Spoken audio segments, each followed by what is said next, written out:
190 साल अंग्रेजी हुकूमत ने इस देश की रूह को जकड़ लिया था।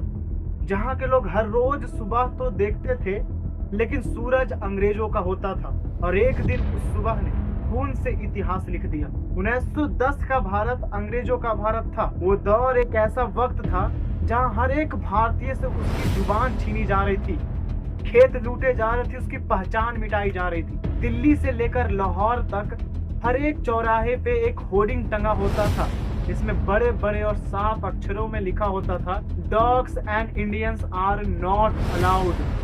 उस समय 30 करोड़ लोगों में से 97% लोग गरीबी रेखा से नीचे थे। लेकिन इन सब चीजों का अंग्रेजी हुकूमत को जरा सा भी परवाह नहीं था, क्योंकि ब्रिटिश हुकूमत के लिए भारत एक संपत्ति था, भारत की जनता नहीं। लेकिन ये सब सहने के बाद भी ब्रिटेन ने जब हाथ फैलाकर हमारी जनता से, हमारी माओं से मदद मांगी कि हमें वर्ल्ड वॉर 1 में लड़ने के लिए सैनिकों की जरूरत है, तब हमारे भारतीय माओं ने 13 लाख बेटों को दिया, सिर्फ एक उम्मीद में कि ये वफादारी आजादी में बदलेगी। लेकिन मिला बदले में तिरस्कार। 74,000 भारतीय सैनिकों ने अपने आप को शहीद किया उस ताज के लिए जो उसकी कोई भी परवाह नहीं करता था। बाद में कुछ ब्रिटिश ऑफिसर ने उन शहीद भारतीय सैनिकों को कॉनन फोडर कहा, इट मीन्स तोप का चारा। पर इन सब चीजों को लेकर भारतीय सोच रहे थे कि अब कुछ राहत मिलेगी, लेकिन जख्म पे जैसे नमक रगड़ा जाता है, उसी तरीके से अंग्रेजी हुकूमत ने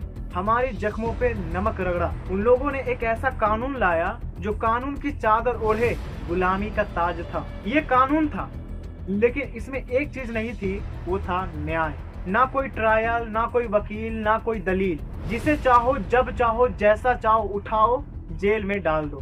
शक और गिरफ्तारी, शक और गिरफ्तारी, शक और गिरफ्तारी, सिर्फ शक और गिरफ्तारी। प्रेस बंद, सभाएं बंद और बोलने की आजादी खत्म। महात्मा गांधी ने इसे काला कानून कहा। पूरे भारत में गुस्से की लहर उठ पड़ी, लेकिन सबसे तेज और सबसे पहले पंजाब में। पंजाब के लोगों की सब्र की बांध टूट चुकी थी। पंजाब के लोग सड़कों पे नहीं, अपनी उम्मीदों को, अपने अधिकारों को लेकर चल पड़े थे। और उसी पंजाब के अमृतसर में दो नाम उभर रहे थे, डॉक्टर सत्यपाल और सैफुद्दीन किचलू। ये दोनों नेता शांतिपूर्ण विरोध के पक्षधार थे। 6 अप्रैल को गांधी जी के देशव्यापी सत्याग्रह में अमृतसर में विशाल सभा हुई। वहां हजारों लोग आए।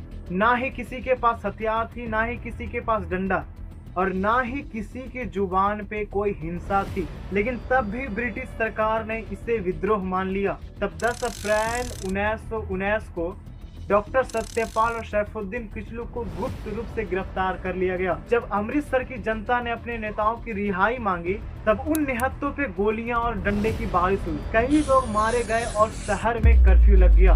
फिर आया 13 अप्रैल 1919, पंजाब का सबसे पवित्र दिन, बैसाखी। जलियांवाला बाग में एक शांतिपूर्ण सभा आयोजित की गई, डॉक्टर सत्यपाल और सैफुद्दीन किचलू की रिहाई के लिए। ना कोई मंच, ना कोई माइक, हजारों लोग अपनी बातों को रखने के लिए आए, अपनी उम्मीदों के साथ, अपने अधिकारों के साथ, सिर्फ मन में एक ही सवाल लेकर कि हमारे नेता कहाँ हैं। पर उन लोगों को क्या पता था कि कुछ ही देर में इन लोगों की चीखें ये दीवारें भी रोक नहीं पाएगी। जलियांवाला बाग की मिट्टी में उस दिन सिर्फ कदमों के निशान नहीं, वहाँ था एक ऐसा इतिहास जो इंसानियत को लहूलुहान करने वाला था।